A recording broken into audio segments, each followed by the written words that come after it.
السلام علیکم ورحمۃ اللہ وبرکاتہ۔ الحمد للہ الذی ہدانا لہذا وما كنا لنہتدی لولا ان ہدانا اللہ۔ اللہم صلی علی محمد وعلی آل محمد کما صلیت علی ابراہیم وعلی آل ابراہیم انک حمید مجید۔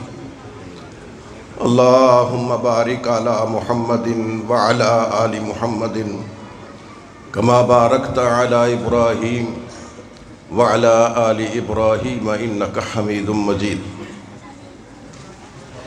معزز علماء کرام و طلباء اعظام،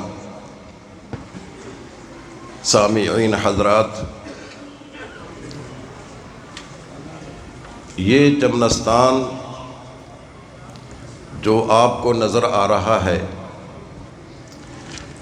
یہ استاذ محترم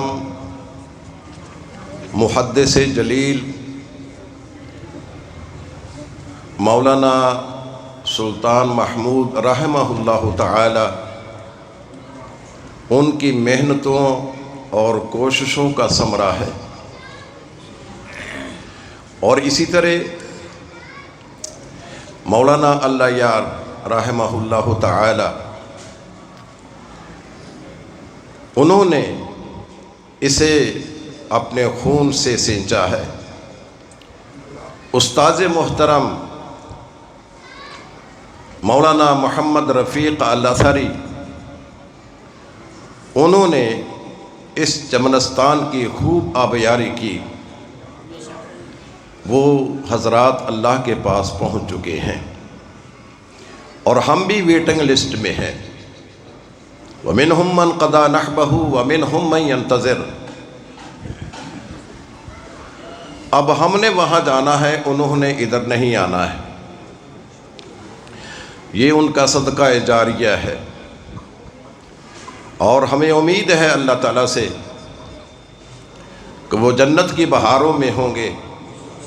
اللہ تعالیٰ نے انہیں اپنی رحمت سے نوازا ہوگا۔ ہم یہ دعا کرتے ہیں کہ اللہ کروٹ کروٹ اپنی بخشش سے نوازے۔ ہم جو طالب علم ہیں، اسی مادر علمی سے استفادہ کیا ہے۔ آج یہ ہستیاں مجھے نظر نہیں آ رہی ہیں، ان کے نہ ہونے کی بنا پر ہم جیسے طالب علم یہاں بیٹھے ہیں۔ یقین جانیے، دل خون کے آنسو ہوتا ہے، لیکن اللہ کا جو فیصلہ ہوتا ہے، کان امر اللہ قدرا مقدورا، ذهب الذین احبهم وبقیت مثل قائمۃ الصیف فردا۔ بہرحال یہ ان حضرات کا صدقہ جاریہ ہے، اور یہ تادیر رہے گا۔ یہ صحیح بخاری جس کی تکمیل ہوئی ہے، جس کے متعلق امت کا اجماعی فیصلہ ہے کہ اصح کتاب بعد کتاب اللہ البخاری، اللہ کی کتاب کے بعد اس عالم رنگ و بو میں اگر کوئی صحیح ترین کتاب ہے تو وہ صحیح بخاری ہے۔ صحیح بخاری جو ہے، جو آپ کے سامنے ہے، یہ صرف حدیث کی کتاب نہیں ہے، بلکہ زندگی گزارنے کے لیے مکمل ضابطہ حیات اور قانون زندگی ہے۔ اس میں کوئی شک نہیں ہے کہ امام بخاری رحمہ اللہ تعالی نے اسے بڑی محنت سے مرتب کیا ہے۔ رات کے اندھیرے میں اٹھ اٹھ کر دیا جلاتے اور حدیثیں لکھتے۔ امام بخاری نے اپنی کتاب میں ایک عنوان قائم کیا ہے، الخروج فی طلب العلم علم کے حصول کے لیے گھر سے نکلنا، الرحلۃ فی خروج العلم، علم کے حصول کے لیے مسافرانہ زندگی گزارنا، محدثین کی بڑی طویل داستانیں ہیں اور بڑے بڑے لمبے سفر کیے ان لوگوں نے۔ امام ابو حاتم الرازی کہتے ہیں کہ میں نے تقریباً 3000 میل سفر کیا ہے حدیث کو حاصل کرنے کے لیے، اور یہ جو میل ہیں یہ ہمارے میل نہیں ہیں، یہ جو برطانوی میل ہے 1760 گز کا جو ہوتا ہے، وہ ہاشمی میل جو 2625 گز کا ہے، اتنا سفر کیا ہے۔ امام بقی بن مخلد جو اندلس کے بہت بڑے امام ہیں، مغرب کے محدث ہیں، انہوں نے 3 بر اعظم کو چھان مارا۔ اس وقت یہ جنوبی افریقہ، شمالی افریقہ یہ ابھی دستیاب ہی نہیں ہوئے تھے، وگرنہ ادھر کا بھی رخ کرتے وہ۔ 3 بر اعظم چھانے ہیں۔ صحیح بخاری کے مرتب مصنف امام بخاری رحمہ اللہ تعالی، انہوں نے جو اسفار کیے ہیں حدیث کی طلب کے لیے وہ 12,000 کلومیٹر ہے۔ عرب کے ایک عالم نے اس کے اعداد و شمار بیان کیے ہیں کہ آپ نے کس شہر سے کس شہر تک گئے اور کتنی مسافت طے کی آپ نے اس حدیث کو حاصل کرنے کے لیے۔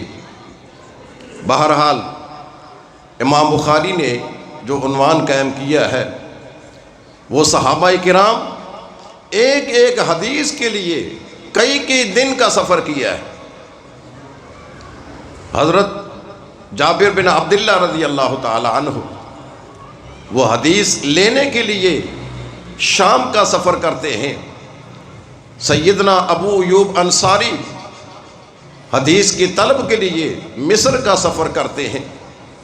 یہ امام بخاری نے خود اپنی صحیح میں بیان کیا ہے، اور امام بخاری نے اس صحیح کو جو لکھا ہے اس کی داستان بھی بڑی عجیب و غریب ہے۔ آپ فرماتے ہیں میں ہر حدیث کو لکھنے سے پہلے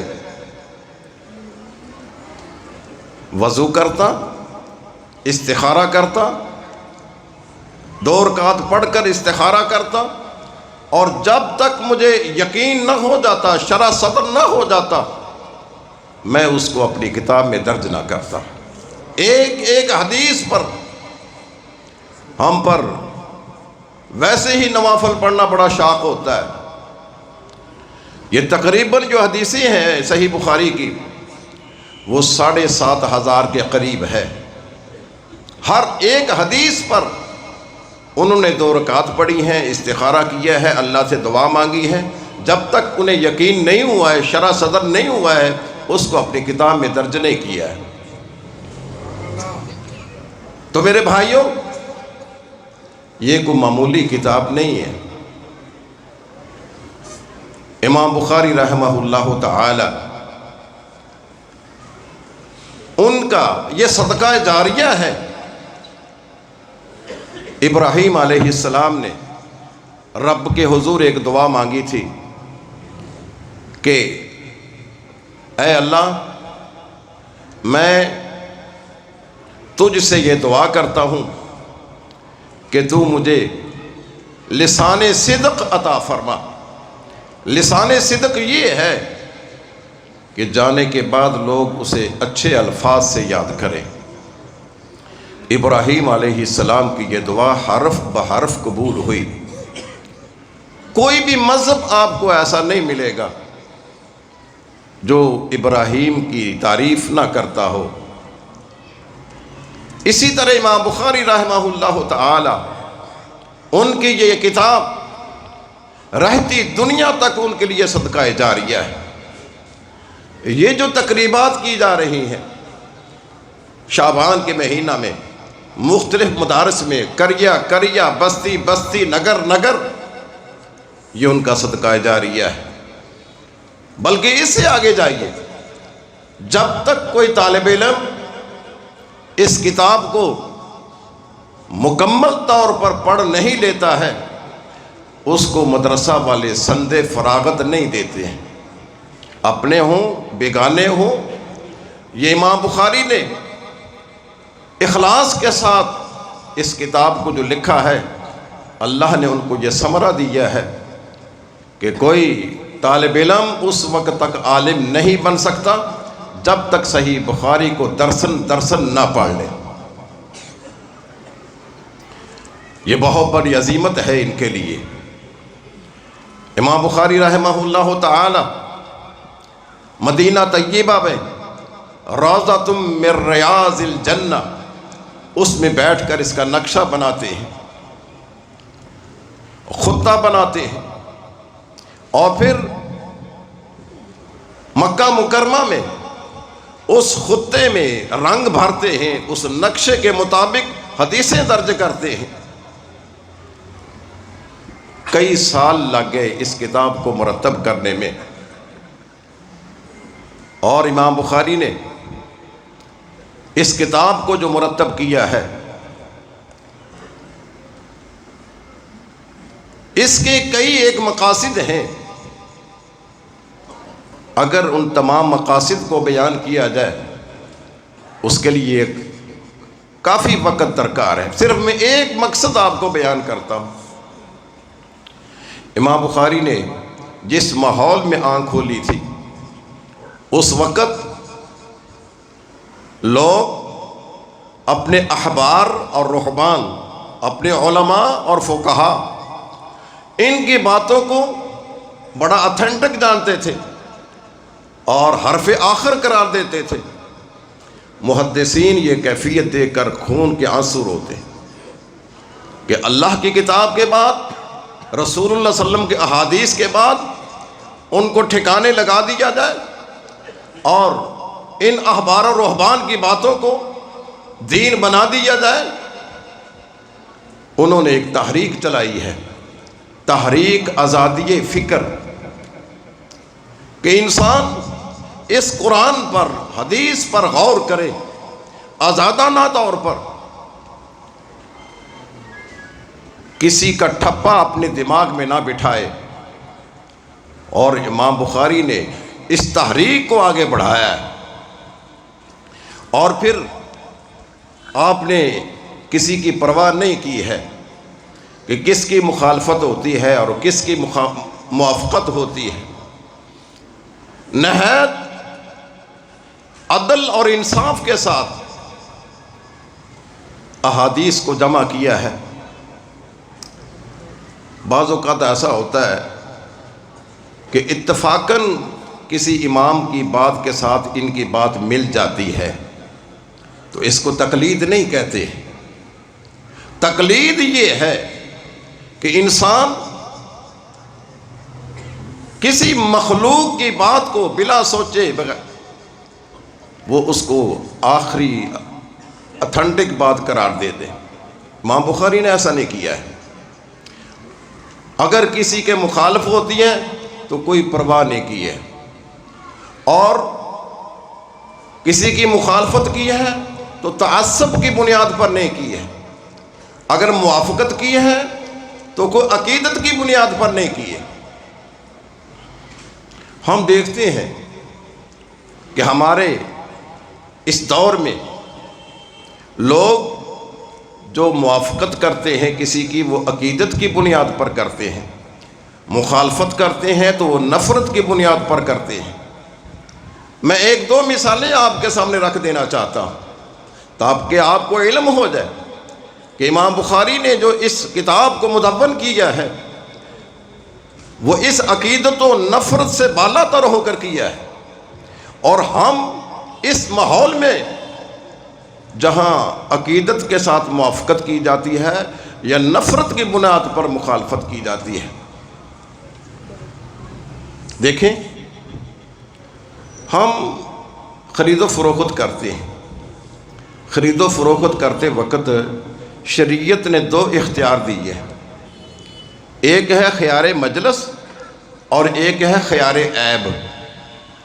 خیار عیب یہ ہے کہ آپ نے وہ چیز لے لی ہے اور بائع کو آپ نے وہ پیسے دے دیے ہیں، مجلس برخاست ہو چکی ہے، لیکن اگر اس چیز کے اندر کوئی عیب نکل آیا ہے تو آپ کو حق حاصل ہے کہ وہ چیز واپس کرے، بائع کے لیے ضروری ہے کہ وہ قیمت آپ کی دے واپس کرے۔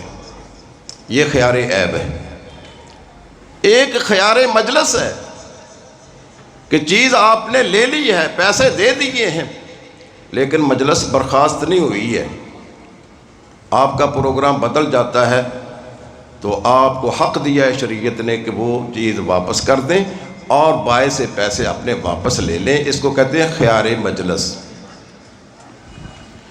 ہمارے جو فقہائے کوفہ ہیں وہ اس بات کو نہیں مانتے ہیں، خیار مجلس کو۔ وہ کہتے ہیں کہ نہیں، حالانکہ حدیث میں آتا ہے البیعان بالخیار ما لم یتفرقا، خرید و فروخت کرنے والوں کے اختیار ہے جب تک کہ آپس میں الگ الگ نہ ہو۔ اور اس حدیث کو بیان کرنے والے سیدنا عبداللہ ابن عمر رضی اللہ تعالی عنہ جب کوئی چیز خریدتے اور ان کو پسند آ جاتی فوراً مجلس بدل لیتے۔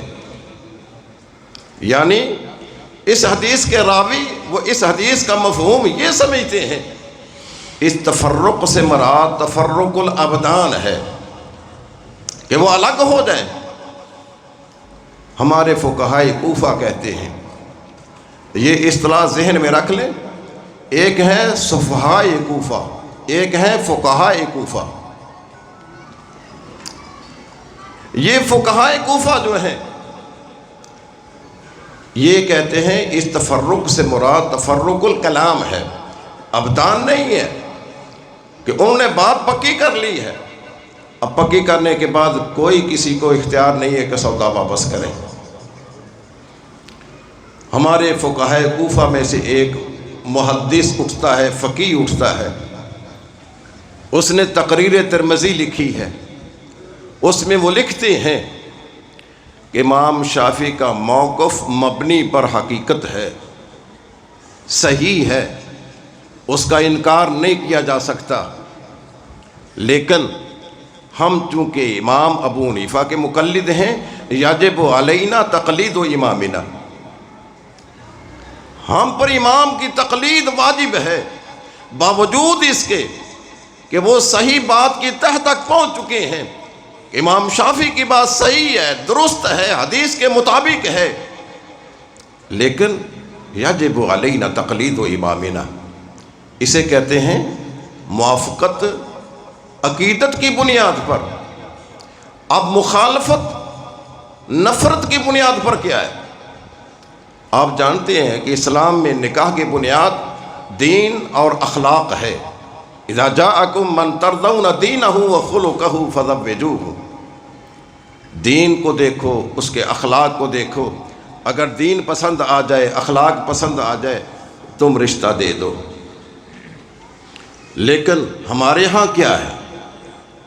ہمارے ہاں یہ ہے، ہمارے فقہاء کی کتابوں میں لکھا ہوا ہے کہ شافعی عورت سے حنفی آدمی نکاح کر سکتا ہے، لیکن شافعی مرد حنفی عورت سے نکاح نہیں کر سکتا ہے۔ یعنی یہ عورت تو حنفی کے لیے جائز، لیکن شافعی کے لیے حنفی عورت ناجائز۔ بھی کیا وجہ؟ اس کی وجہ کنز الدقائق کی ایک شرح ہے البحر الرائق، اس میں لکھتی ہیں کہ ہمارے نزدیک جو شوافی ہیں، امام شافعی کے پیروکار ہیں، وہ اہل کتاب کی حیثیت رکھتے ہیں۔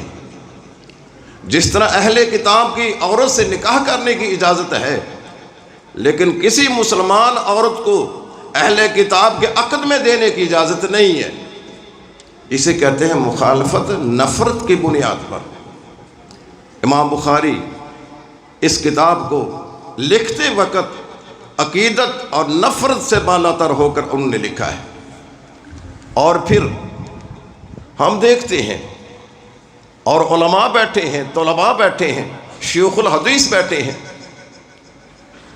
انہوں نے کئی ائمہ کی، ہمارے معروف امام جو وہ چار ہیں، امام ابو حنیفہ، امام مالک، امام شافعی، امام احمد بن حنبل رحمہم اللہ تعالی۔ امام ابو حنیفہ رحمہ اللہ تعالی، ان کا ایک بنیادی مسئلہ ہے کہ جمعے کی نماز جو ہے وہ شہروں میں ہوتی ہے، دیہاتوں میں نہیں ہوتی ہے۔ نماز جمعہ کے لیے شرائط ہیں، وہاں عدالت لگتی ہو، وہاں بازار ہو، مارکیٹ ہو، یہ ہو وہ ہو، اور یہ مسئلہ کتاب و سنت کے خلاف تھا۔ امام بخاری نے نا اپنی صحیح میں کتاب الجمعہ کے اندر ایک عنوان قائم کیا ہے، الجمعۃ فی القریٰ والمدن، الجمعۃ فی المدن والقریٰ، کہ جمعے کی نماز شہروں میں ادا کی جا سکتی ہے، بستیوں دیہاتوں میں بھی ادا کی جا سکتی ہے۔ پھر ایک حدیث لائے ہیں کہ رسول اللہ صلی اللہ علیہ وسلم کی مسجد کے بعد پہلی مسجد جس میں جمعہ ادا کیا گیا وہ عبد القیس کی مسجد، ان کا علاقہ بحرین کا جواسہ نامی بستی میں مسجد بنائی گئی تھی جس میں جمعہ شروع کیا گیا تھا۔ اور آپ نے یہ ثابت کیا کہ اس بستی کے اندر اگر جمعہ ہو سکتا ہے، تم کون ہو یہ شرطیں لگانے والے؟ خواہ انسان کتنے قد کاٹ کا مالک ہی کیوں نہ ہو، لیکن حدیث رسول کے سامنے اس کی کوئی حیثیت نہیں ہے۔ اسی طرح امام شافعی کا قد کاٹ کچھ تھوڑا نہیں ہے۔ امام شافعی رحمہ اللہ کا یہ موقف ہے کہ جمعے کی نماز کے لیے کم از کم 40 آدمی ہونے چاہیے۔ امام بخاری نے اپنی صحیح میں ایک عنوان قائم کر دیا ہے کہ جب نمازی امام کو چھوڑ جائیں، باقی 12 آدمی رہ جائیں، فصلاۃ الامام صحیح، پھر امام کی نماز، اس کے پیچھے پڑھنے والوں کی نماز صحیح ہے۔ جب 12 آدمیوں کی نماز صحیح ہو سکتی ہے تو پھر یہ شرطیں لگانا کیا فائدہ ہے؟ چنانچہ تجارتی وفد مدینہ میں آتا ہے اور انہوں نے آ کر اعلان کیا، قرآن مجید میں یہ ذکر آیا ہے کہ وہ لوگ رسول اللہ صلی اللہ علیہ وسلم کو چھوڑ کر چلے گئے اور پیچھے 12 آدمی رہ گئے، جن میں ابو بکر صدیق، عمر فاروق، عثمان غنی، حیدر کرار۔ تو آپ نے 12 آدمیوں کا نماز جمعہ پڑھائی ہے، اور قرآن مجید میں اللہ تعالی نے ذکر کیا فَتَرَكُوكَ قَائِمًا۔ تو اس کا مطلب یہ ہے کہ اگر 12 آدمیوں کی جماعت جمعے کی ہو سکتی ہے تو 40 آدمی کی شرط لگانا چہ معنی دارت۔ اسی طرح امام مالک کا یہ موقف ہے کہ جمعہ کسی صورت میں چھوڑا نہیں جا سکتا ہے، آندھی آئے، بارش آئے، اولے پڑیں، جو کچھ بھی ہو، یہ چھوڑا نہیں جا سکتا ہے۔ امام بخاری نے ایک عنوان قائم کر دیا، اگر بارش ہے، پھسلن ہے، رستے خراب ہیں تو جمعہ کی نماز کو چھوڑا جا سکتا ہے۔ ابن عباس رضی اللہ تعالیٰ عنہ بیان فرماتے ہیں، جبکہ خطبے کے اندر بارش پڑ رہی تھی، آپ نے فرمایا کہ مجھے پتا ہے کہ جمعہ یہ عزیمت ہے ادا کرنا، لیکن اس حالت میں کہ آنا جانا مشکل ہو، تم پھسلن میں گرتے پڑتے آؤ، اس لیے اپنے گھروں میں نماز پڑھ لو۔ امام احمد ابن حنبل رحمہ اللہ تعالی، ان کا یہ موقف ہے کہ زوال آفتاب سے پہلے جمعہ پڑھا جا سکتا ہے۔ امام بخاری نے ایک عنوان قائم کر دیا، الجمعۃ بعد الزوال، کہ زوال کے بعد جمعہ ادا کرنا۔ سیدنا انس رضی اللہ تعالی عنہ کی حدیث لائے ہیں کہ رسول اللہ صلی اللہ علیہ وسلم جمعہ کی نماز زوال آفتاب کے بعد پڑھاتے تھے۔ یہ میں نے 4 مثالیں آپ کے سامنے رکھی ہیں جس میں یہ ثابت ہوتا ہے امام بخاری رحمہ اللہ تعالی انہوں نے اس صحیح کو مدون کرتے وقت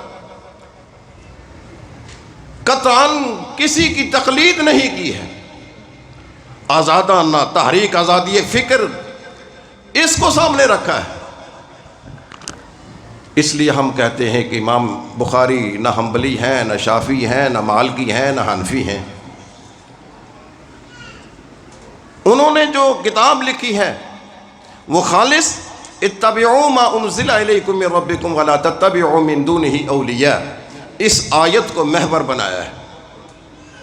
اور اس سلسلہ میں انہوں نے کئی ایک فتنوں کی سرکوبی کی ہے۔ میں اس تفصیل میں نہیں جانا چاہتا ہوں کہ صحیح بخاری میں انہوں نے کتنے فتنے ہیں جن کو بند کیا ہے، ان کی سرکوبی کی ہے۔ تو عزیز طلبہ، معزز سامعین، امام بخاری نے جو فقہ مدون کی ہے وہ خالص اس کی بنیاد کتاب و سنت ہے، نہ کہ اقوال ائمہ، اس طرح کے اقوال نہیں ہیں۔ اور جن لوگوں نے اس معیار سے ہٹ کر فقہ مرتب کی ہے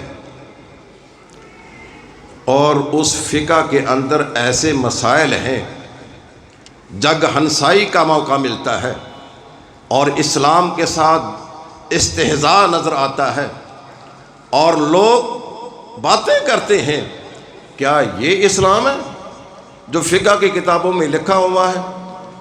اور میں آپ کو ایک مثال دے دیتا ہوں۔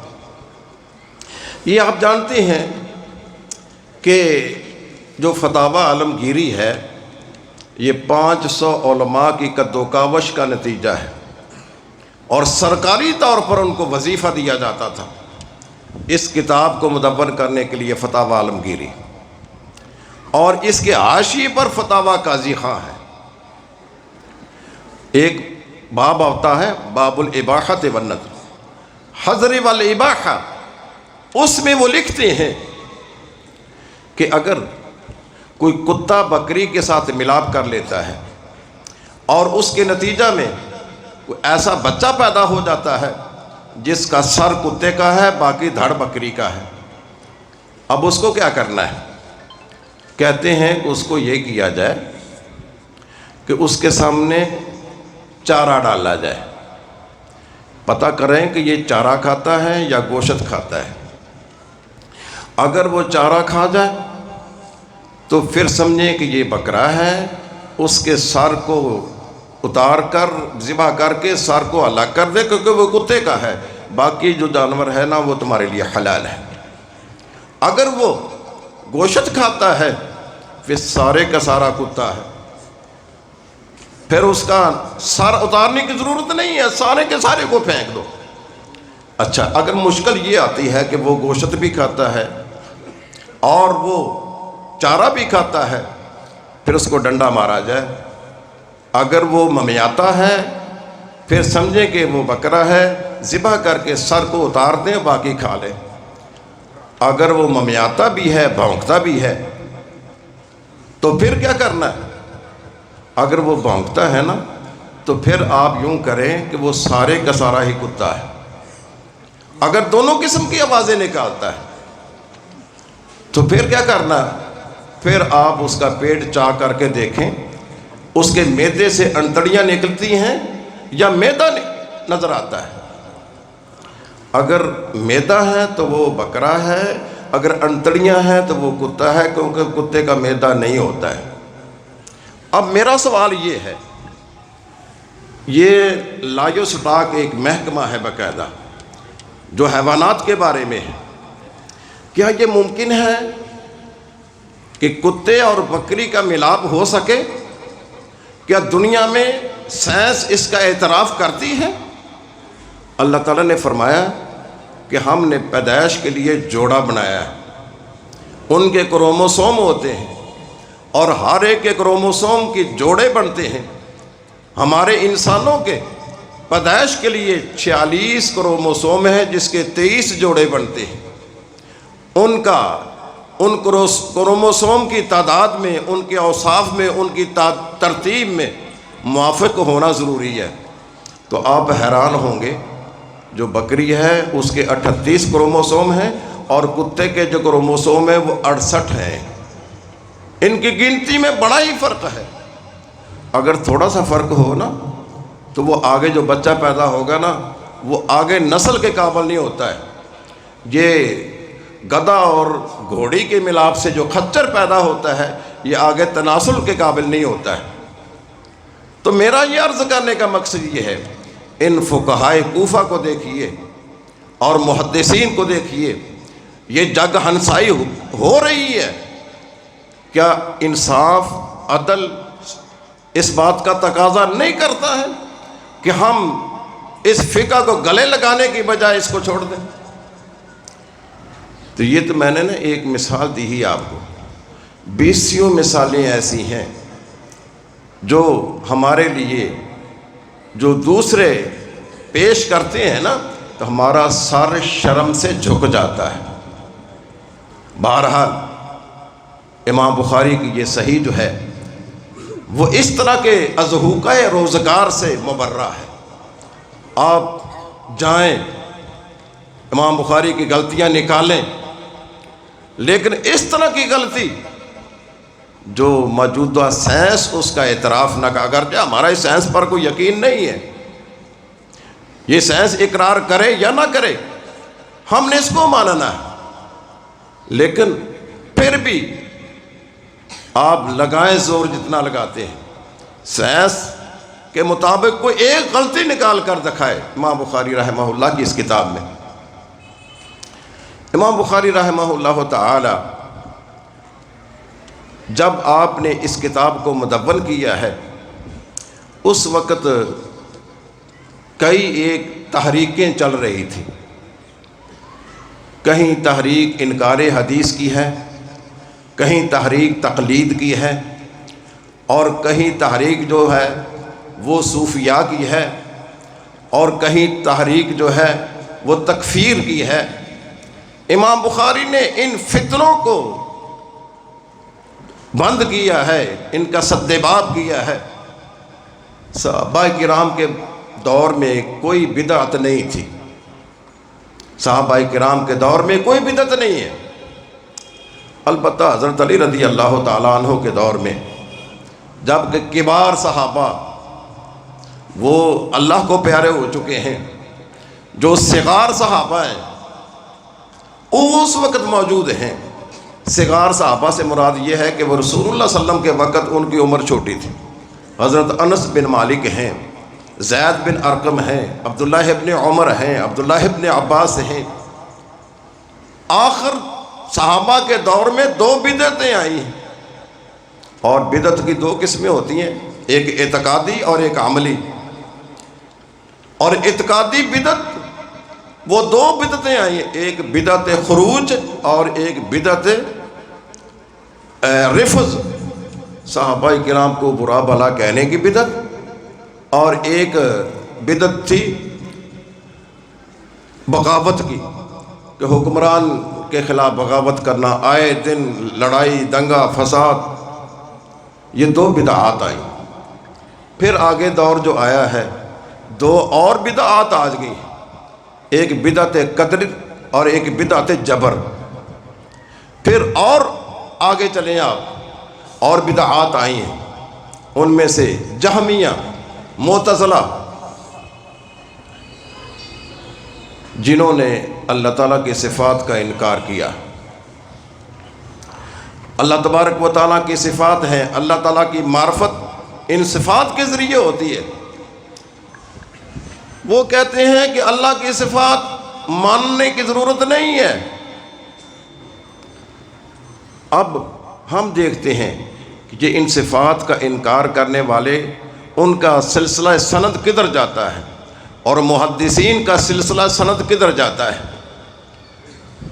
واصل بن عطا جو ایک بدعمل انسان تھا، معتزلہ کا بانی ہے، وہ اس نے جہم بن صفوان سے یہ فلسفہ لیا انکار صفات کا، اور جہم بن صفوان نے جاد بن درہم سے یہ چیزیں لی ہیں، اور جاد بن درہم نے سمعان بن ابان سے یہ چیزیں لی ہیں.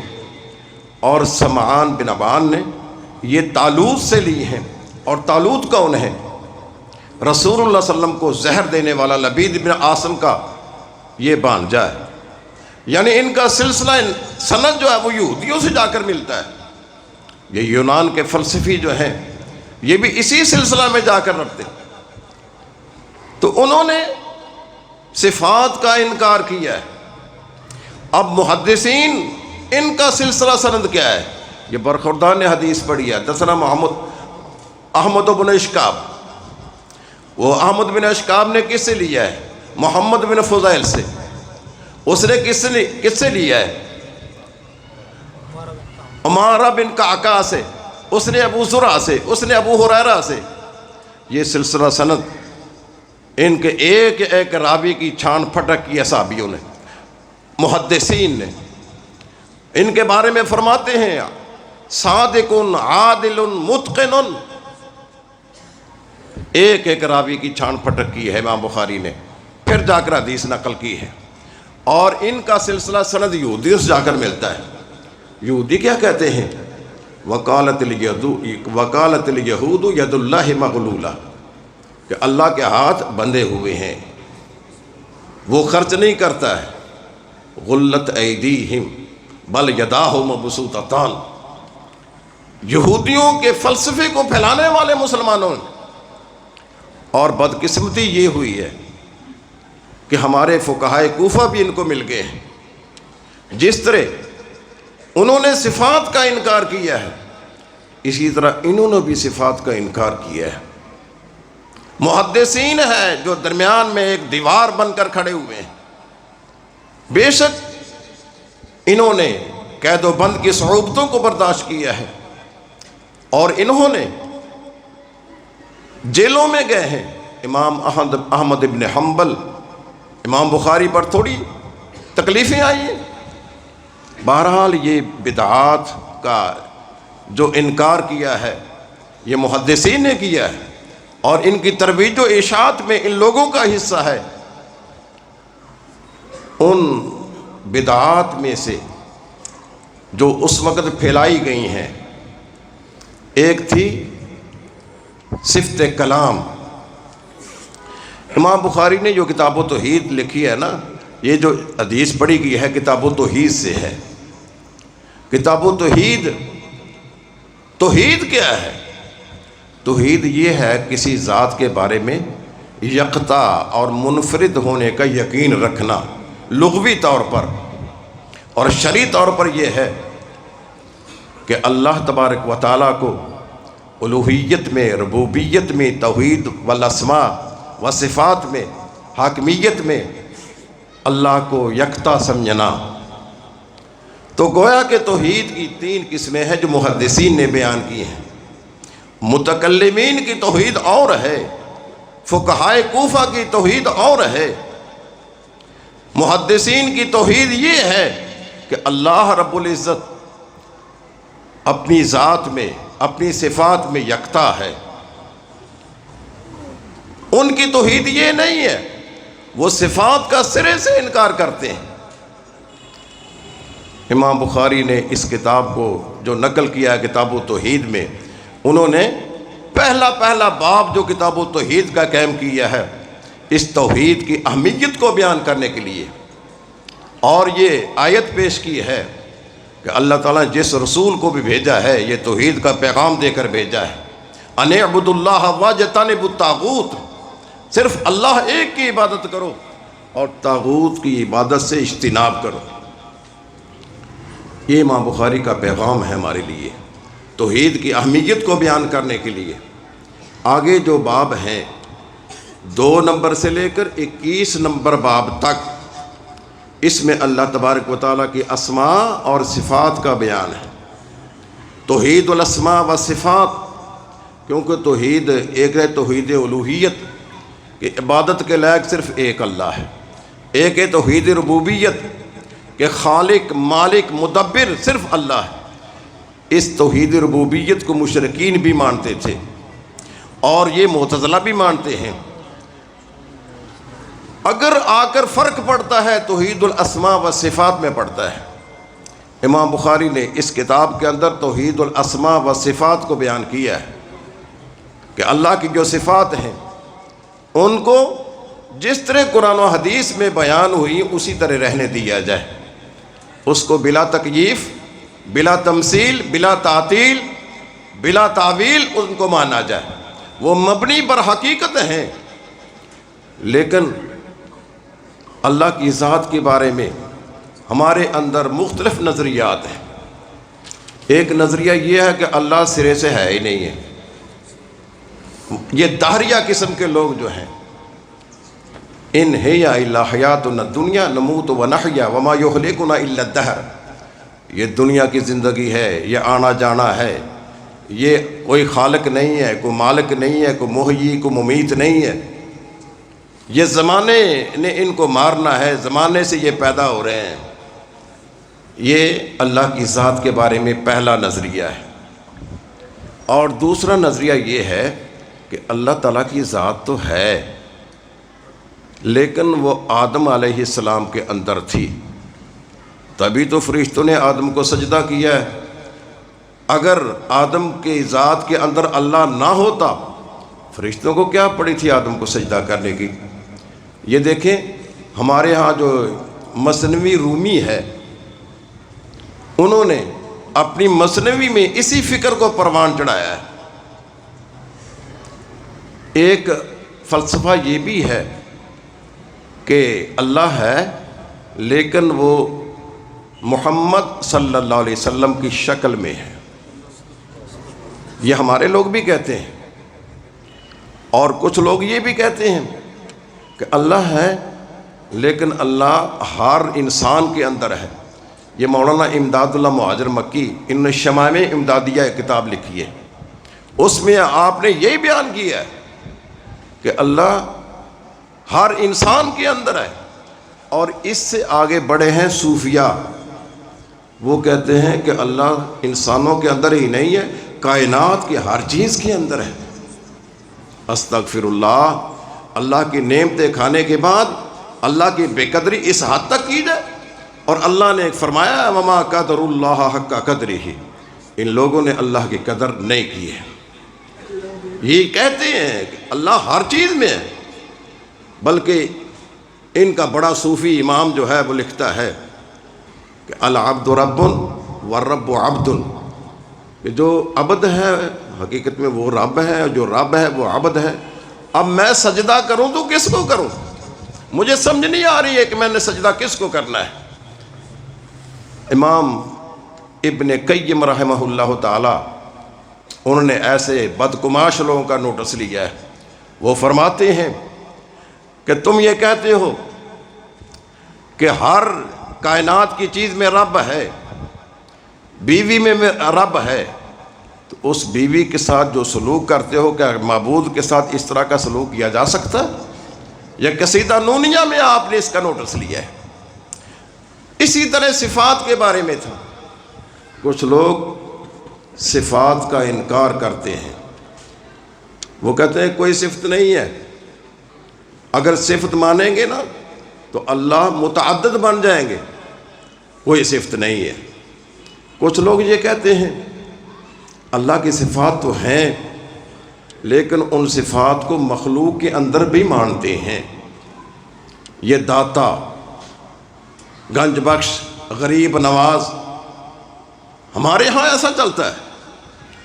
یہ وہاب کا معنی داتا ہے، تو یہ وہاب تو اللہ کا نام ہے، انک انت الوہاب، یہ مخلوق کے اندر بھی ہم اس کو مانتے ہیں۔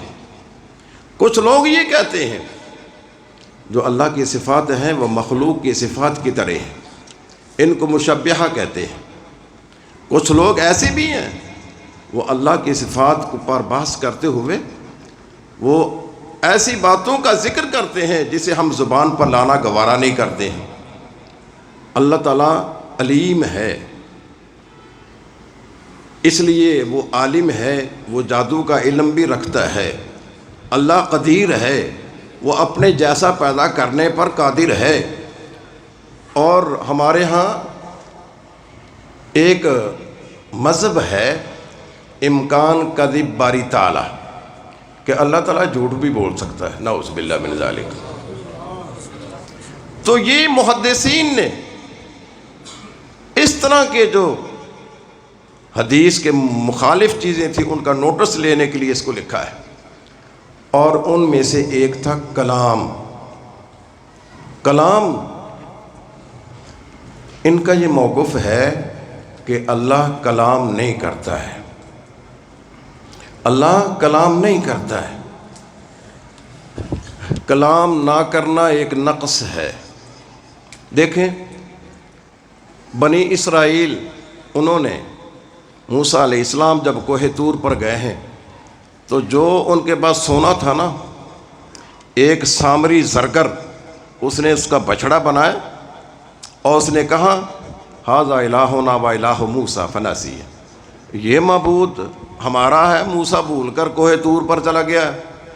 اللہ نے فرمایا الم یروا انہ لا یکلمہم ولا یہدیہم، کیا دیکھتے نہیں ہیں وہ تو کلام ہی نہیں کرتا۔ اور دوسری جگہ پہ فرمایا افلا یرون الا یرجع علیہم قولا، کہ یہ دیکھتے نہیں ہیں وہ تو کسی بات کا جواب نہیں دے سکتا۔ یعنی گفتگو نہ کرنا، کسی بات کا جواب نہ دینا،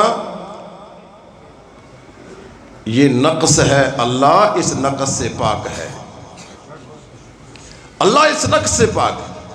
جو بات نہ کر سکے ہم اس کو گنگا کہتے ہیں، اخرس کہتے ہیں۔ یہ تو اللہ تعالیٰ کی عزت نہیں ہے۔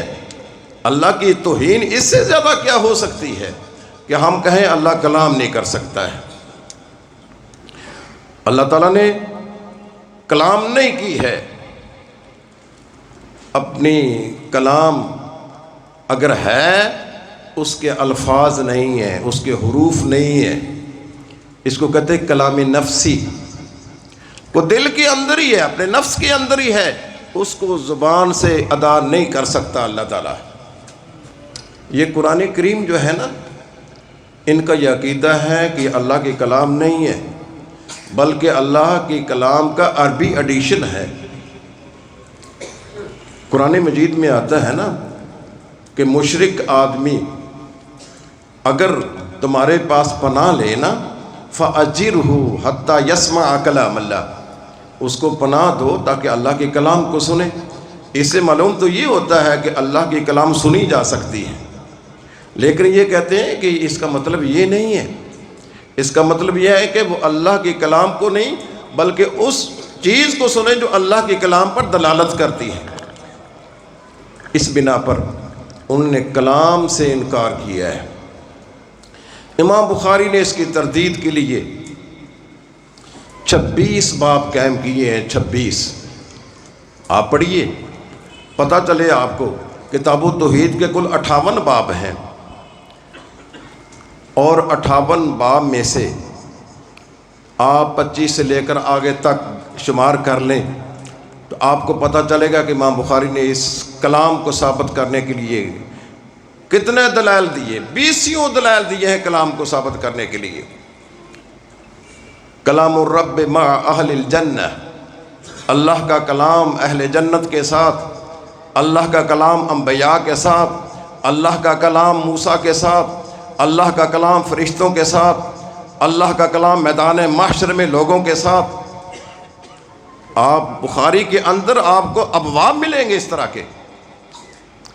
پھر اللہ تعالیٰ جو کلام کرتا ہے اس کے باقاعدہ الفاظ ہیں، باقاعدہ حروف ہیں، وہ سنے جا سکتے ہیں۔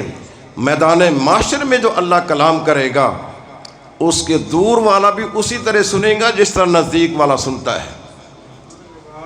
فرق یہ ہے کہ بندے کا کلام جو ہوتا ہے وہ مخلوق ہے، اللہ کا کلام مخلوق نہیں ہے، ازلی ہے، ابدی ہے۔ اللہ کا کلام جو ہے وہ ہر وقت سنا جا سکتا ہے۔ امام بخاری کے اندر ایک لوگوں نے سوالات کیے کہ اس کا کیا مفہوم ہے، نطقی بالقرآن مخلوق۔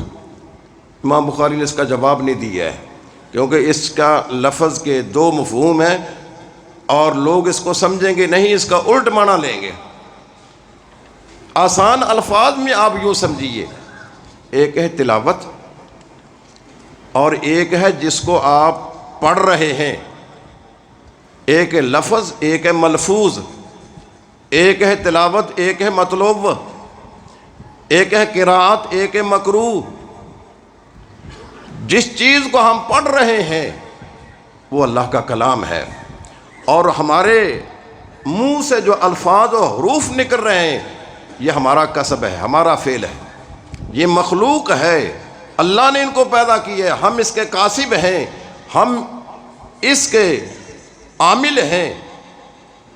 تو اللہ تبارک و تعالی متکلم ہے، کلم اللہ موسیٰ تکلیما، موسیٰ سے اللہ نے کلام کی ہے۔ اسی طرح چلتے چلتے پھر آپ نے آخر میں ایک باب قائم کیا ہے، وَنَضَعُ الْمَوَازِينَ الْقِسْطَ لِيَوْمِ الْقِيَامَةِ، کہ ہم عدل و انصاف پر مبنی ترازو لگائیں گے۔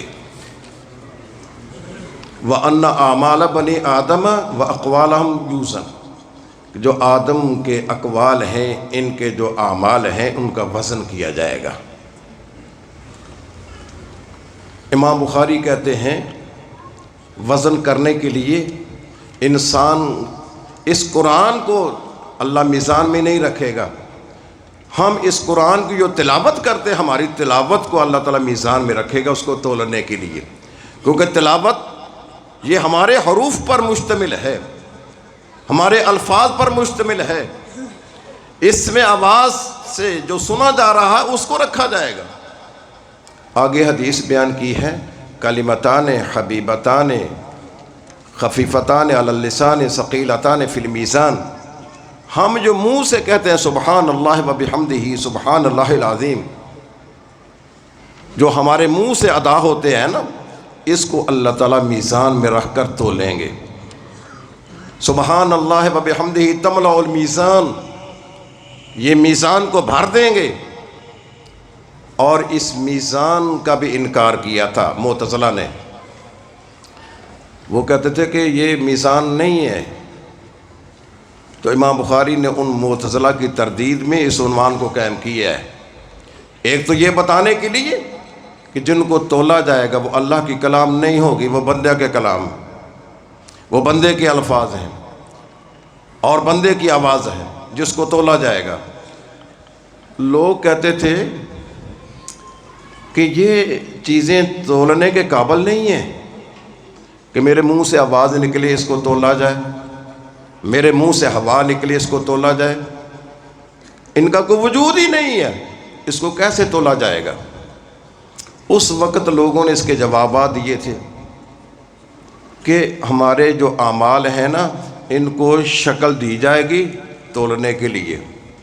کچھ نے یہ کہا تھا کہ صحائف جن میں ہمارے عمل لکھے جاتے ہیں ان کو تولا جائے گا، کچھ کہتے تھے کہ نہیں جو عمل کرنے والے ہیں ان کو تولا جائے گا، ہر ایک کے اپنے اپنے دلائل تھے۔ امام بخاری نے اس موقف کو ترجیح دی ہے کہ ہمارے جو اقوال ہیں، ہمارے جو اعمال ہیں، ان کو ترازو میں رکھ کر تولا جائے گا۔ اس وقت شاید مشکلات ہوں گی بات سمجھنے کے لیے، لیکن آج کوئی مشکل نہیں ہے۔ آپ دیکھتے ہیں یہ گیس ہوا ہے، اس کو تولا جاتا ہے۔ آپ دیکھتے ہیں کہ یہ جو تھرمامیٹر ہے بخار کی پیمائش کے لیے، اس کی پیمائش کی جاتی ہے، سردی گرمی کی پیمائش کی جاتی ہے، کتنے سینٹی گریڈ ہے۔ تو جب ہمارے انسان ان چیزوں کو تول رہے ہیں تو اللہ کے لیے کیا مشکل ہے؟ لہٰذا ان اعمال کو تولا جائے گا اور ان اقوال کو تولا جائے گا۔ ہاں کچھ ایسے لوگ ہیں جن کے اعمال کو تولا نہیں جائے گا، وہ اہل ایمان بھی ہیں اور کافر بھی ہیں۔ اہل ایمان میں سے جن کے اعمال کو تولا نہیں جائے گا اللہ ان کو سیدھا جنت میں بھیج دیں گے۔ ان کے اوصاف بیان کیے ہیں، حدیث میں آتا ہے الذین لا یتطیرون ولا یرکون ولا یسترکون ولا یکتبون وعلی ربہم یتوکلون، کہ وہ کسی چیز کو منحوس خیال نہیں کریں گے، ناجائز دم جھاڑا نہیں کریں گے، ناجائز دم جھاڑا نہیں کرائیں گے، وہ آگ کے ذریعے علاج نہیں کریں گے اور اپنے رب پر توکل کریں گے، یہ ایسے لوگ ہیں 70,000 کی تعداد میں جن کے اعمال کو تولا نہیں جائے گا، اللہ سیدھا ان کو جنت میں بھیج دے گا۔ اس کا مطلب یہ نہیں لینا آپ نے کہ ایک آدمی اس کی آنکھوں میں موتیا اتر آیا ہے وہ اس کا علاج ہی نہ کرے، ایک آدمی بخار میں مبتلا ہے وہ اس کا علاج ہی نہ کرے۔ جو آیا ہے نا کہ علاج نہیں کرائیں گے، وہ علاج کی ایک خاص شکل ہے۔ رسول اللہ صلی اللہ علیہ وسلم فرماتے ہیں کہ شفا 3 چیزوں میں ہے، ایک شہد میں، اور ایک کالے دانے اس میں، اور ایک آگ کے ذریعے داغ دینے میں، اس میں شفا ہے۔ لیکن میں اپنی امت کو آگ کے ذریعے علاج سے منع کرتا ہوں۔ تو یہ خاص قسم ہے جس سے آپ نے منع کیا۔ ہاں اگر آخری علاج ہی یہ ہو کہ آگ کے ذریعے کرنا ہے تو پھر یہ بھی اختیار کیا جا سکتا ہے۔ صحابہ کرام میں سے کئی ایسے ہیں جنہوں نے آگ کے ذریعے علاج کیا تھا۔ اختیاری حالت میں انسان آگ کے ذریعے علاج کو ترجیح نہ دے۔ اسی طرح کچھ کافر ہیں جن کے اعمال کو نہیں تولا جائے گا۔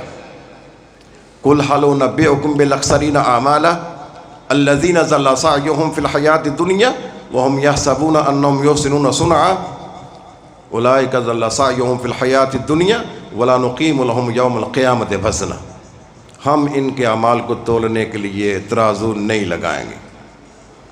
تو امام بخاری اس حدیث کو لا کر یہ ثابت کرنا چاہتے ہیں، ایک تو میزان اور ایک اس بات کو کہ ہمارے اعمال کو تولا جائے گا، ہمارے اخلاق کردار کو بھی تولا جائے گا۔ اور پھر کتاب التوحید کے اندر اس کو جو بیان کیا گیا ہے وہ اس لیے بیان کیا گیا کہ توحید کے بغیر تمہارے اعمال میں وزن نہیں ہوگا۔ اگر توحید ہے پھر تو اس کا وزن ہوگا، اگر توحید ہی نہیں ہے پھر ان اعمال کا وزن نہیں ہوگا۔ لہٰذا ہمیں چاہیے کہ جو ہم عمل کرتے ہیں قیامت کے دن نجات کا دار و مدار ہی اسی کو بنانا اللہ تعالیٰ نے، کہ کس کے اعمال بھاری ہیں، وزنی ہیں۔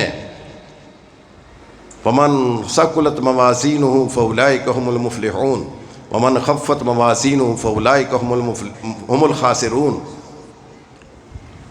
میرے بھائیوں، یہ جو آیت کریمہ ہے نا، اس کا پس منظر بھی آپ آخر میں سن لیں۔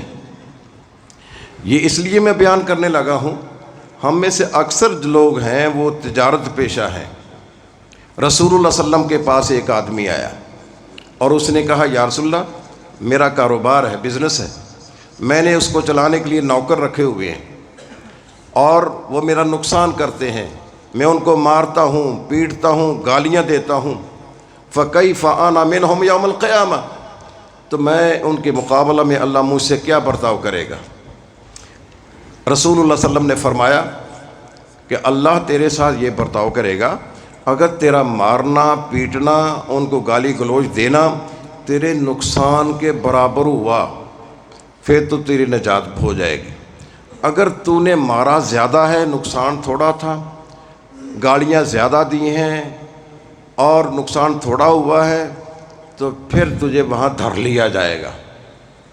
وہ بیچارہ سسکیاں لے کر رونے لگا، ایک طرف بیٹھ گیا کہ یہ میں نے کیسا کاروبار کر لیا کہ میرے پاس کوئی ترازو تو نہیں رکھا ہوا کہ میں یہ تول لوں کہ میں نے مارا پیٹا کتنا ہے، نقصان کتنا ہوا ہے۔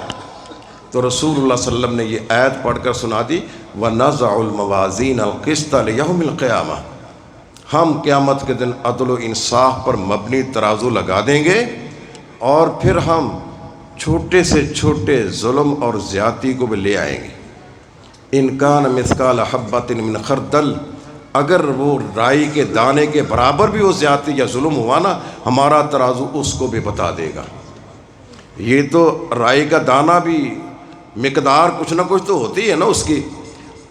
اللہ نے قرآن مجید میں فرمایا آپ کے گھر میں کوئی روشن دان ہوگا جس کے اندر سے دھوپ آتی ہے اور اس کے اندر آپ کو رنگ برنگے ذرے نظر آتے ہیں، اس کا کیا وزن ہوتا ہے؟ اللہ نے فرمایا فَمَن يَعْمَلْ مِثْقَالَ ذَرَّةٍ خَيْرٍ يَرَهُ وَمَن يَعْمَلْ مِثْقَالَ ذَرَّةٍ شَرٍّ يَرَهُ۔ اگر کوئی ذرے کے برابر بھی اچھا کام کرے گا اس کو کھلی آنکھ سے دیکھ لے گا، اگر ذرے کے برابر کوئی برا کام کرے گا اسے بھی کھلی آنکھ سے دیکھ لے گا۔ اس لیے میرے بھائیوں، ایک تو آپ یہ ذہن میں رکھیں کہ توحید کے بغیر آپ کے اعمال میں وزن نہیں ہوگا۔ ایک، مزدوروں پر، ناداروں پر، کمزوروں پر ظلم کرنے کی کوشش نہ کریں۔ یہ ظلم اللہ تعالیٰ نے فرمایا الظلم ظلمات یوم القیامہ، یہ ظلم کئی قسم کے اندھیرے لے کر آئے گا۔ انی حرمت الظلم علی نفسی، میں نے ظلم کو اپنے آپ پر حرام کر دیا ہے، میرے بندو آپس میں ظلم نہ کیا کرو۔ اس لیے امام بخاری کی یہ نصیحت ہے آپ کو، یہ حدیث جو بیان کی ہے اس میں یہ بھی سبق ہے، یہ زیادتی ظلم نہیں ہونا چاہیے، اور یہ بھی سبق ہے اپنے اعمال میں وزن پیدا کرنے کے لیے اپنی توحید کو مضبوط کر لو۔ اللہ تعالیٰ سے دعا کیجئے اللہ ہمیں اس توحید پر زندہ رکھے اور توحید پر ہمیں موت آئے، قیامت کے دن اللہ تعالیٰ ہمیں موحدین میں پیدا فرمائے۔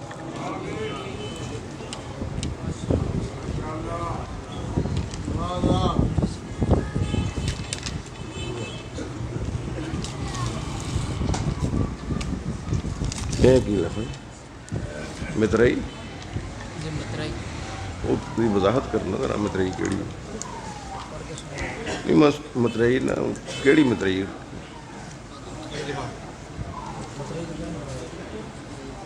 جس نے پرچی بھیجی ہے وہ ذرا میرے پاس ہے۔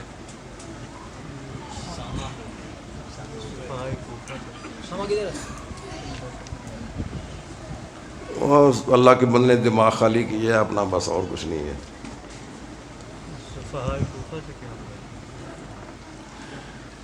ہاں، صفحائے کوفہ سے مراد یہ ہے سعد بن ابی وقاص رضی اللہ تعالی عنہ، ان پر کوفہ والوں نے اعتراضات کیے تھے کہ انہ لا یحسن الصلاۃ، یہ نماز اچھی طرح نہیں پڑھتا ہے۔ انہوں نے سعد بن ابی وقاص کی نماز کو نشانہ بنایا تھا، اور ہم جو فقہائے کوفہ وہ بھی نماز کو ہی نشانہ بناتے ہیں۔ انہوں نے ایک صحابی کی نماز کو نشانہ بنایا تھا، اور وہ سعد نے ان کے لیے بددعا بھی کی تھی، اس آدمی کے لیے جس نے یہ اعتراضات کیے تھے کہ اللہ اس کی عمر کو لمبا کر دے، اس کے فقر کو لمبا کر دے، اس کو فتنوں میں مبتلا کر دے۔ تو یہ صفحائے کوفہ ہے جنہوں نے صحابہ کرام کو بھی معاف نہیں کیا تھا، اور فقہائے کوفہ جو ہیں وہ بھی اسی نماز کو ہی ظلم و ستم کا نشانہ بناتے ہیں۔ تو یہ ہے، یہ بخاری کی شرح میں اس کا میں نے لکھا ہے کہ صفحائے کوفہ، فقہائے کوفہ، اس اصطلاح کو میں نے وہاں بیان کیا ہے۔